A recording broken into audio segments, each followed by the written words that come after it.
around 8:15 and I woke up kind of later because I stayed up late getting my math homework done. So today's going to be focused more on school and getting the projects underway. It is about 2 p.m. now. I decided to run back here to school to help finish up the rest of the day with the team. Today was a rough one. I can say there were so many things that could have gone a lot better. I forgot my lunch when I left late this morning. I forgot my water bottle too, so I was drinking out of like a little teacup most of the day.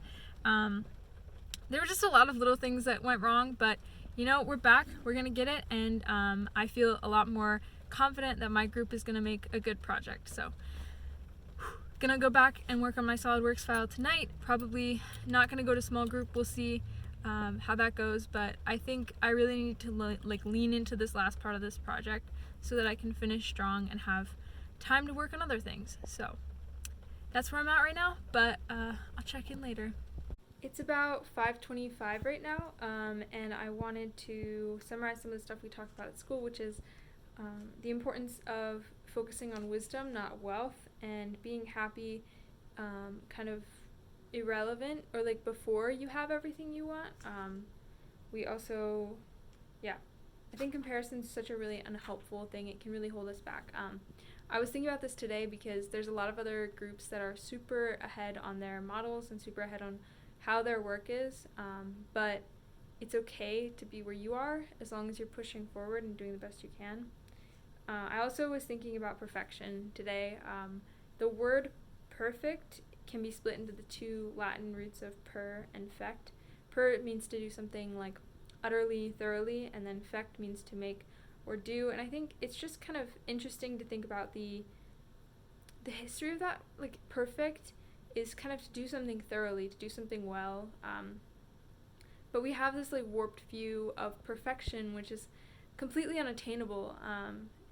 And I honestly think just being thorough about the work that you do and doing things well is the best you can do. I think over and over it's just about surrendering control. So be proud of the effort you've exerted over time.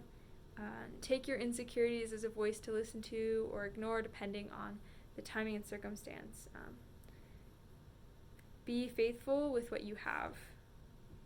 So whenever I think about comparing, it's just like they have something different that they're being faithful with. I have what I have, and I only have what I have, and that's a good thing. Like, I only have the place that I'm supposed to be in, and that opens a ton of doors for conversations. Really, it's best for me because it's where I am, it's what I have. Like, I wouldn't want to be where they are because it's not what would work for me. So I guess it's just really, really important to me when it comes to perfectionism and comparison to keep things, to keep a bigger picture in mind. Like, would you even want to be in that position? Would you even want to be that person? Because you don't know what else they're struggling with. So yeah, that's what I've been thinking about lately. I think comparison can be helpful to a point. Like, if you're insecure about something and that's genuinely something you want to grow in, then take that insecurity and lean into it and say, okay, I feel this way for a reason, I'm going to do something about it. But if it's so much that it's paralyzing you, then it's helpful to find another way or find another avenue to be like, okay, well, I have other reasons for what I'm doing, so we're going to focus on those reasons. But yeah, I think it's helpful to focus on what you can do with what you've been given. It is currently 9:21. I just got back from small group. It was really good. I thought about not going, but decided to go, which was a good decision. But I realized as I was leaving that I missed the quiz that I was supposed to have done last night, but got extended to 6 p.m. today. And so I messaged the professor as soon as I got to small group, and he said that it was fine, and he was going to give me extension again. So bless Mr. Hunsicker, oh my gosh, I can't say his name, Mr. Hunsicker, he, was very gracious with that. I literally don't understand how today went so crazy bad, and good. Like, it was a good day. I just am, like, a hot mess today, and, like, it's just really frustrating when I have all these things that I'm trying to do, and I know I'm doing an okay job. Like, I got Lumion set up on my computer, I got some other stuff done, but at the same time, it's like, dude, what were you doing? Like, what were you thinking?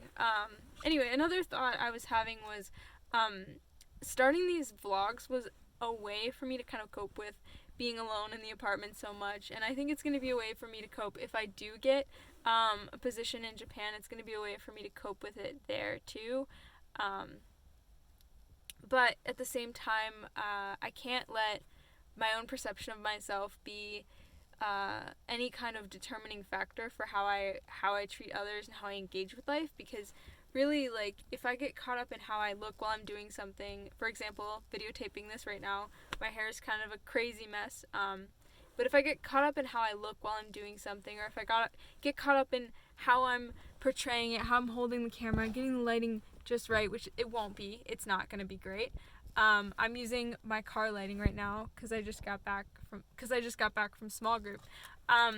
So it's not going to be perfect, but I would rather just record it all in one go and be honest and be straightforward and be myself than keep redoing it until it's quote-unquote perfect. Another thing I was thinking about with that is that puts so much emphasis and so much focus on myself, right? Instead of focusing on the power of, like, what I have to say, which may or may not be great, but, like, it's still gonna be there. It puts less focus on how I can serve other people, and really I want to be there for you guys and there for myself when I look back on this time. And so thinking about it that way makes it easier to not stop in the middle when I make a mistake, or not stop in the middle when I make a weird face and overly critique myself, because it's not about me, it's about what I'm saying, you know? And it's not about me looking the best that I can, it's about hopefully being an encouragement to other people. So that's my thoughts from small group. It was a good one, talking about Advent and other things, and just being around other people is always a good thing to do, and especially when you get really caught up in school and you're with school people all the time, it's so good to be around other people that are, like, dealing with other things in their life that isn't the same exact schedule that you have. It also kind of puts in perspective, like, I am doing a lot. Like, I'm trying to do so much right now, and I'm just looking forward to when I can tone that down a little bit and get a little more sustainable with what I'm trying to do. But speaking of not sustainable, I'm just kidding. I'm going to get up early again tomorrow to work out. I didn't this morning, so I don't know why I said again, but I'm probably going to get up at around 6 and do a good workout, not trying to do more than like an hour, but a lot of it's going to be new, so it's going to take me a long time. But yeah, I'm going to head to bed now and hopefully start off the day fresh and refreshed for tomorrow. So. And not forget that quiz the third time. That would be really bad. I would just not even ask at that point. I would just cry. I would just take the L. So, anyway, it's been good checking in, and I hope you guys are having a good, what day is it? December 1st. So, that's it for me.